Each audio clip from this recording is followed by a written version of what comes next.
Nice fella, never give me any troubles at all. Very accommodating, polite.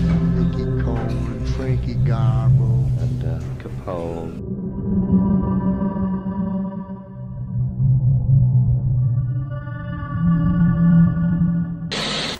First thing you want to learn when you hit Alcatraz is keep your mouth shut. Walk with your back to the wall. With more than 100 other prisoners from across the United States, it was an unusual choice to send Capone to Alcatraz, considering he was a white-collar criminal. Alcatraz, the rock.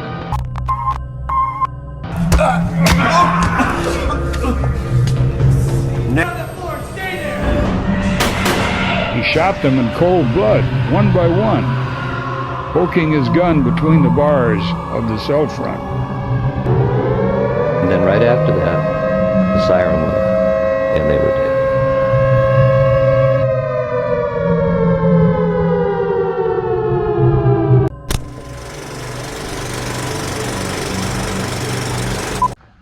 Да, днес ще гледате общо взето кадри от затвора в Алкатраз и ще ви разведа из него. И се надявам много да ви хареса. Общо взето беше много интересно, така че се надявам да се изкефите, грабете пуканките и се наслаждавайте. Защото това е по-яко от Netflix. Батко Вилян ги разбира. От Америка, поздрав за България!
Alcatraz, located on an island in San Francisco Bay, is one of the most famous and notorious federal prisons in U.S. history. It operated from 1934 to 1963 and housed some of the most dangerous and well-known criminals of the time. After its closure, Alcatraz became a popular tourist destination, but its history remains filled with darkness and violence. Here is information about some of the most notorious and famous inmates at Alcatraz.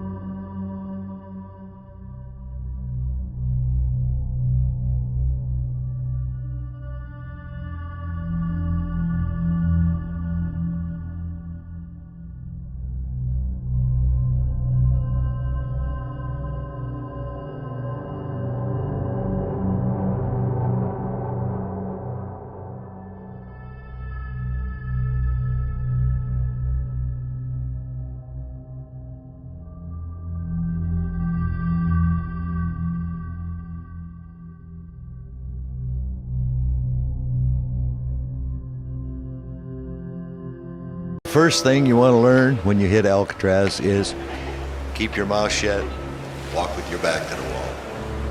I am Philip Bergen, Captain of the Guards, United States Penitentiary, Alcatraz, California.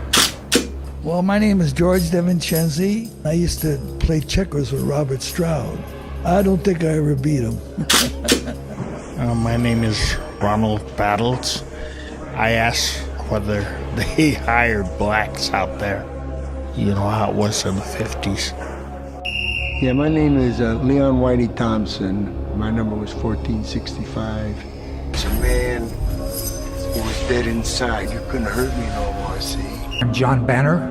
My Alcatraz number was 1133. I'm a thief, you know. I ended up about number 17 or something like that on the most wanted. Figured I'm never going to get out. Yeah, I'm going to sit right here until I die. Was a recreation yard. The most pleasant place, I believe, on Alcatraz, and the most appreciated. The handball court, the horseshoe court. Prisoners also played bridge out in the yard. They used dominoes instead of cards. They came out with a system called auto bridge. You played it all by yourself. Guys got so wound up in this bridge thing that they ate and slept it. They'd go out there and it would be so cold that you didn't think you could stay out there. Yet they'd stay out there for 3 hours and play bridge. And if you're occupied with bridge and you're studying bridge, you're not thinking about going over the wall.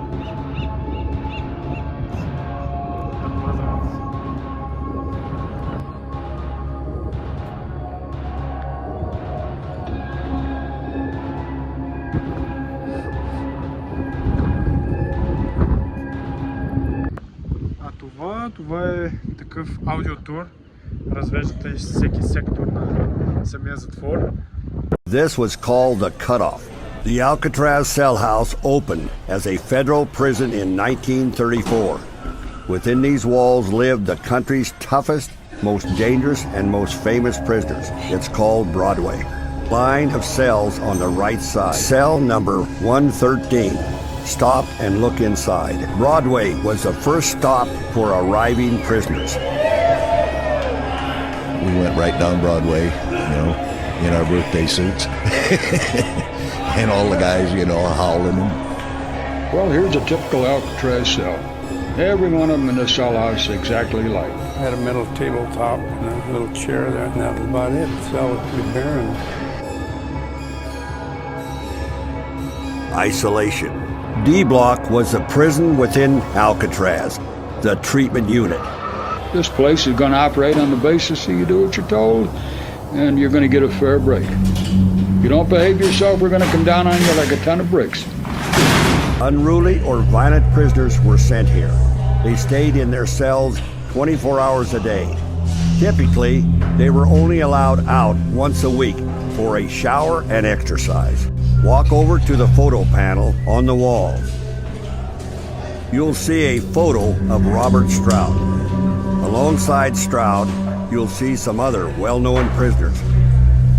Alcatraz was built for men like these. Alvin Karpis, you gotta watch out for him. Former public enemy #1. Creepy Karpis.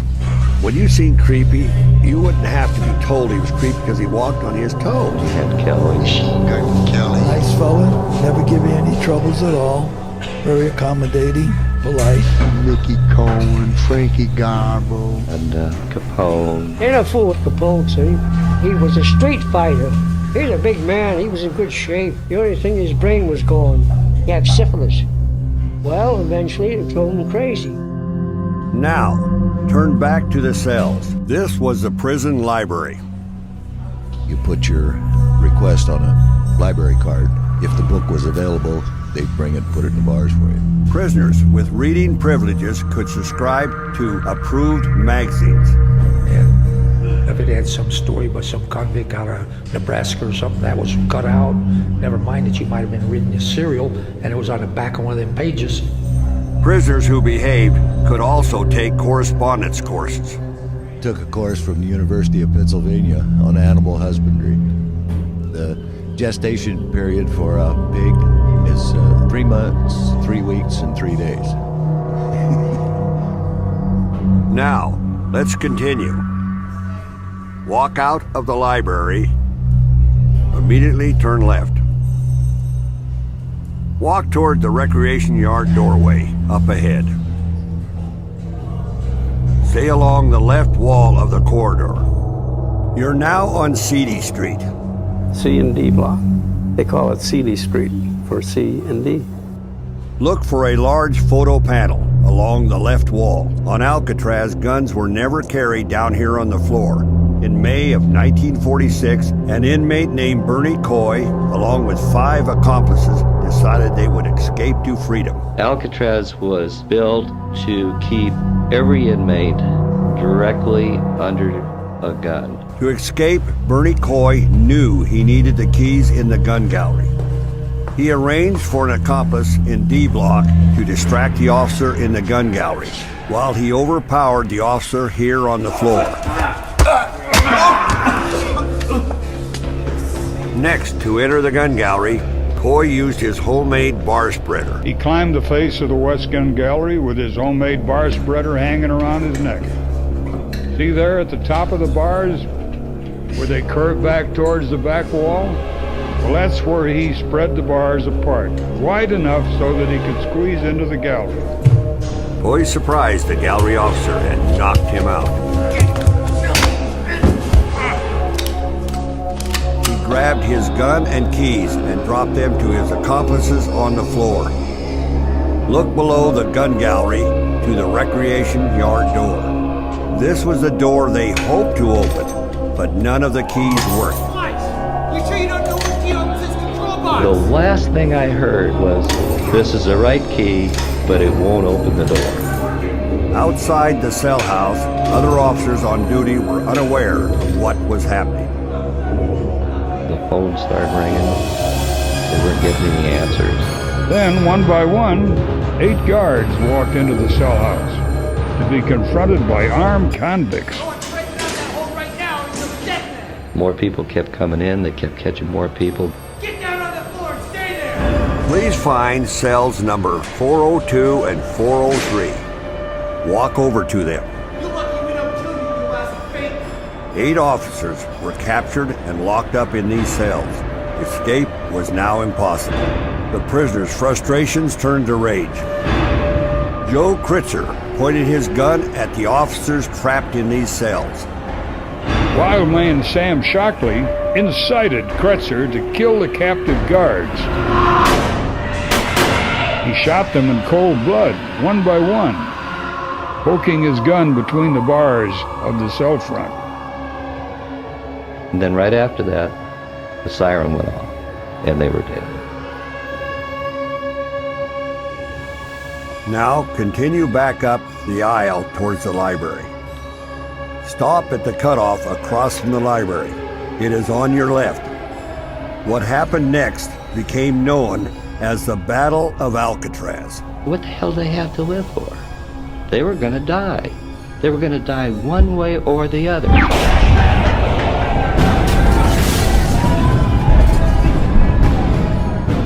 Warden Johnson called in the United States Marines.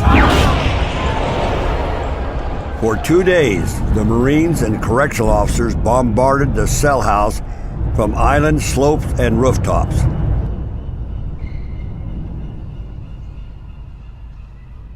You should now be at the cutoff, across from the library. Glance into the cutoff and look at the floor. Those pockmarks were made by the exploding grenades that were dropped by the Marines through holes in the roof of the cell house. On the wall above them, you'll see a metal grate. Then the next morning, things had quieted down, and we decided that the escapees were dead.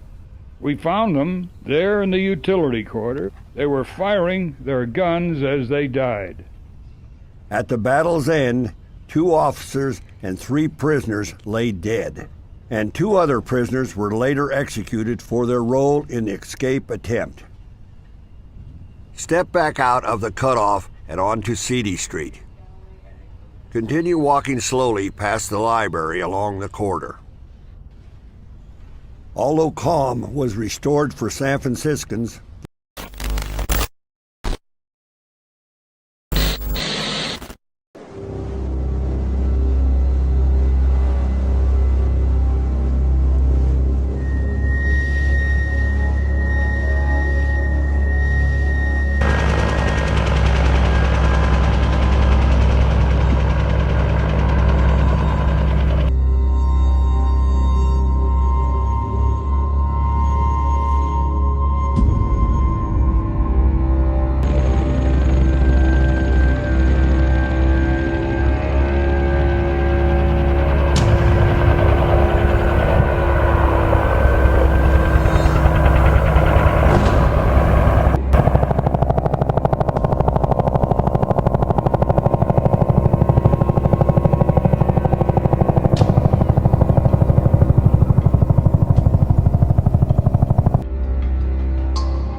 I love my wife dearly.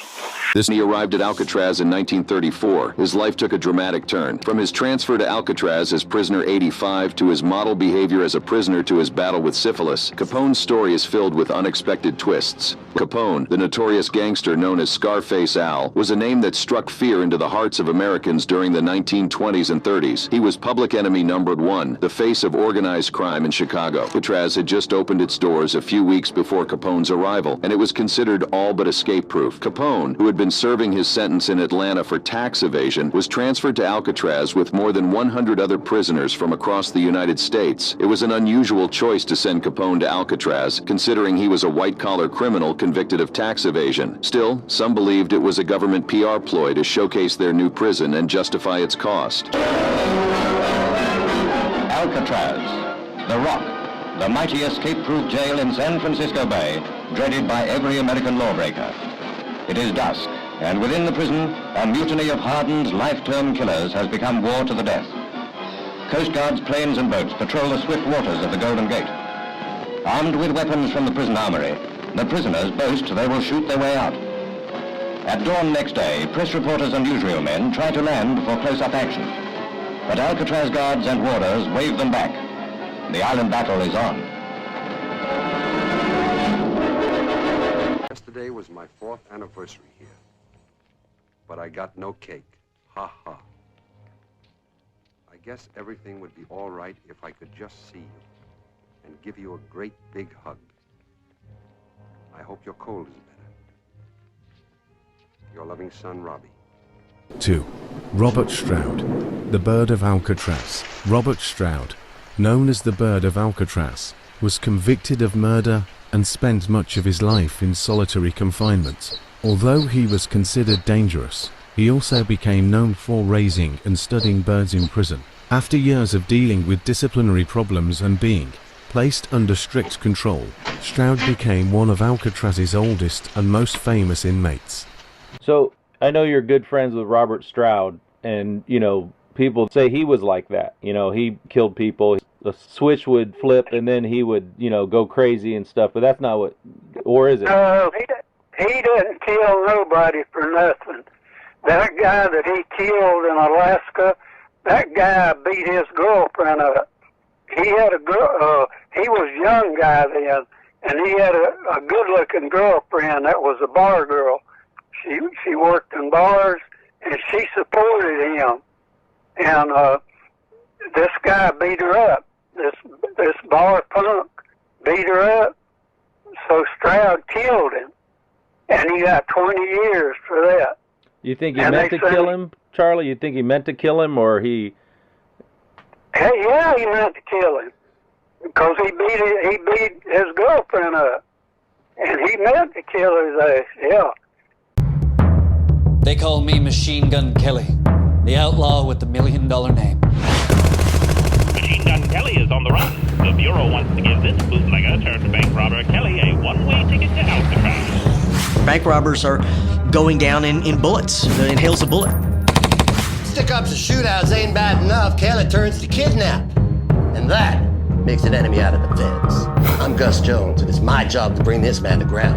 They went in with guns drawn. They went in expecting a gunfight. You need a super police force to track down the supervillain. I've got 2 lethal weapons. My trusty Tommy gun and my wildcat wife. You think you can find me, G-Man? You think you can stop me?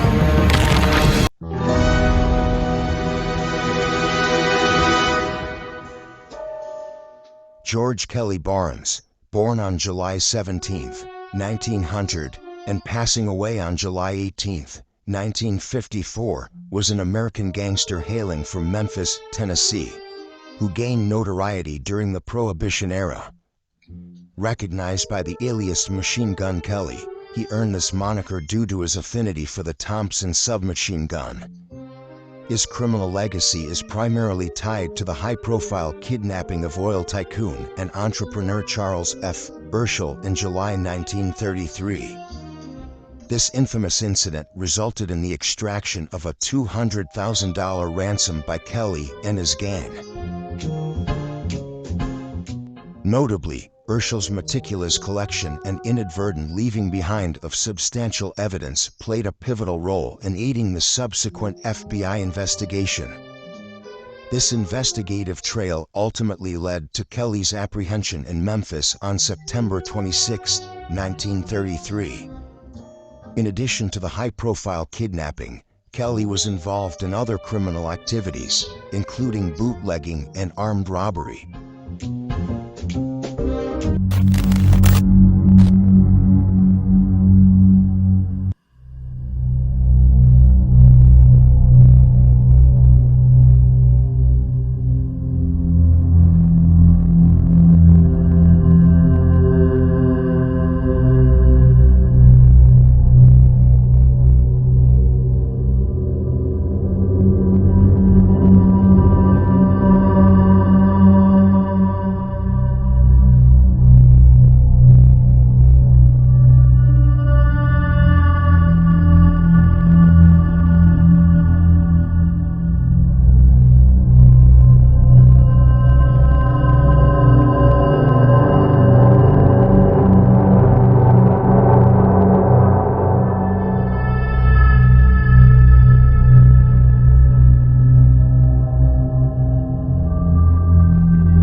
Are dead, 13 others badly wounded.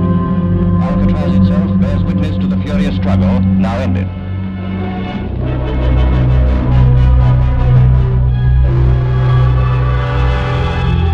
Three convicts were killed in the fighting.